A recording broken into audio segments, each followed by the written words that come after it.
Assalamualaikum warahmatullahi wabarakatuh.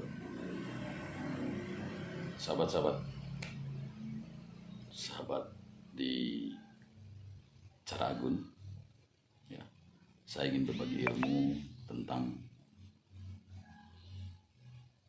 mengapa Wali Kota Cimahi sejak berdiri sampai saat ini ditangkap terus KPK. Ini persoalan ini ngeri ini. Ya.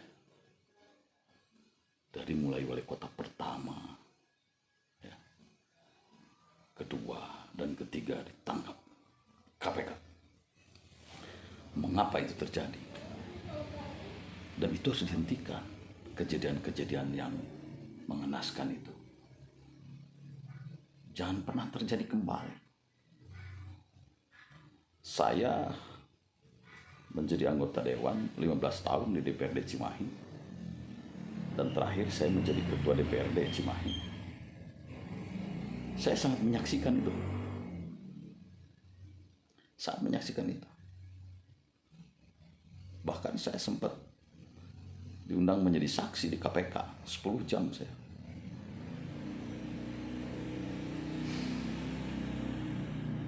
Menjadi saksi seorang wali kota yang saat itu ditangkap. Mengapa itu terjadi penangkapan di Cimahi? Sahabat-sahabat, kalau tulus dan rela, boleh saya subscribe dulu dan like.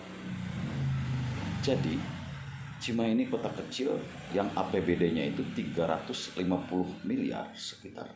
PAD-nya itu 350 miliar. Jadi, tanah Cimahi ini, warga Cimahi ini menghasilkannya itu hanya sekitar 350 miliar. Sementara kos atau penyerapan anggaran Cimahi ini sampai kurang lebih 1,5 T lah, 5 triliun itu. Dari mana? Ya dari pusat dikirim. Cimahi hanya 3 kecamatan, wilayahnya kecil, cuma penduduk di atas 600.000 penduduk. Kenapa wali kota ditangkap? Wali kota untuk mencalonkan di Cimahi, kosnya tinggi.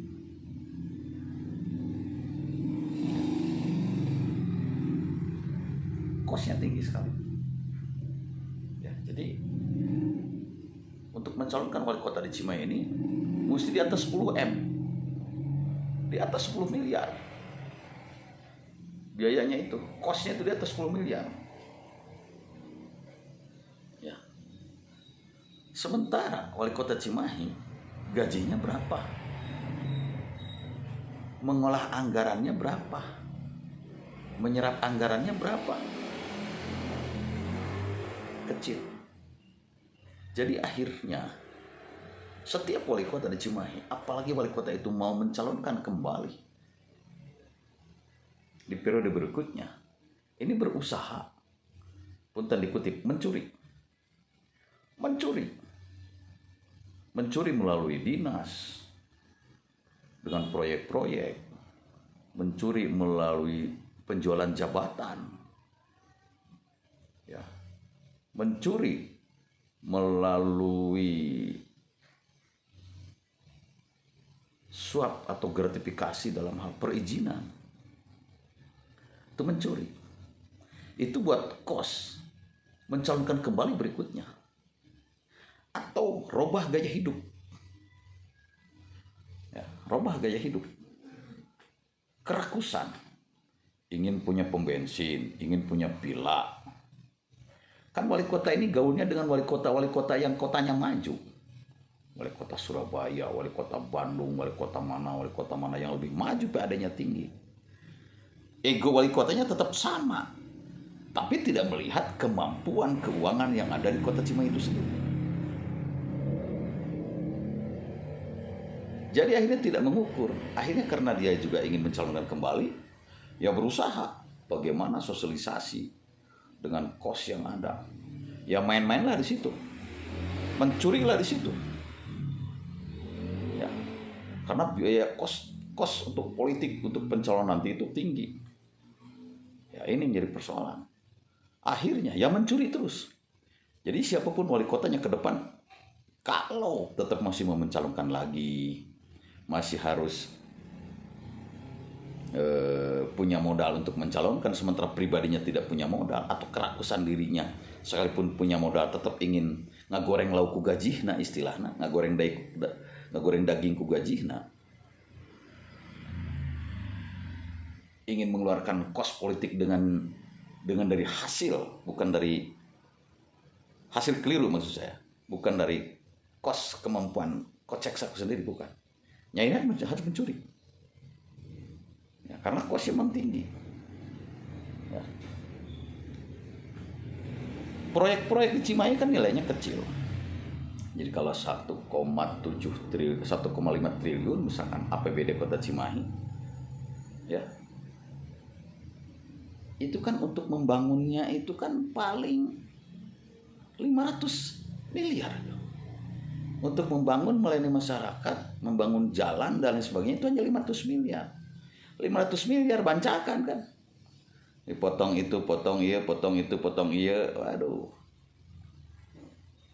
Nah, jadi wali kota di Cimahi ke depannya kalau masih dengan gaya seperti itu, ya ditangkap terus. Malu lah. Dia masuk partai A, dianya ditangkap, partainya rusak. Dia dicoblos oleh para pengikut atau didukung oleh para pengikut. Ketika dia ditangkap, pengikutnya ikut rusak. Kan ngeri itu. Repot. Kuncinya apa supaya tidak ditangkap KPK di Cimahi? Padahal kalau menurut saya mudah. Pertama, bekerja apa adanya karena Allah. Hidup sesuai dengan income yang ada, sesuai dengan aturan yang ada, normatif yang ada, gaji yang ada. Itu juga bisa cukup, bisa lebih dari cukup. Bisa beli rumah, bisa beli mobil, bisa itu. Dari gaji yang ada. Emang wali kota cuma gaji pokok cuma 5 juta saja? Enggak. Ada tunjangan itu dan ini dan sifatnya normatif. Ada itu aturannya itu. Bisa gede itu. Ya. Ya. Sahabat-sahabat, kuncinya mau jadi wali kota Cimahi ke depan, pertama jangan berpikir nyalonkan kembali. Bekerja karena Allah, anti korupsi, ya, tidak rubah gaya hidup, ya, pegang keimanan, percaya kepada Allah, bekerja atas nama Allah, bekerja karena Allah, ya, dekat dengan masyarakat. Cimahi ini Indonesia kecil, Cimahi ini pintar-pintar orangnya, jadi bisa menilai mana pemimpin yang bisa dipakai panutan ke depan. Jangan sampai menganggap Cimahi ini setiap wali kotanya korupsi. Korupsi kan memalukan. Cimahi malu. Nanti bisa jadi branding, bisa jadi trending, bisa jadi label ketika orang Cimahi di luar memperkenalkan diri. Dari mana di Cimahi? Oh, yang wali kotanya ditangkap terus. Malu atuh. Malu. Itulah sahabat-sahabat. Jadi kita saling mengingatkan saja. Hari ini saya kontennya adalah bagaimana wali kota Cimahi supaya tidak ditangkap ke depan. Mohon maaf, barangkali ada hal yang kurang berkenan. Ini versi saya, ya.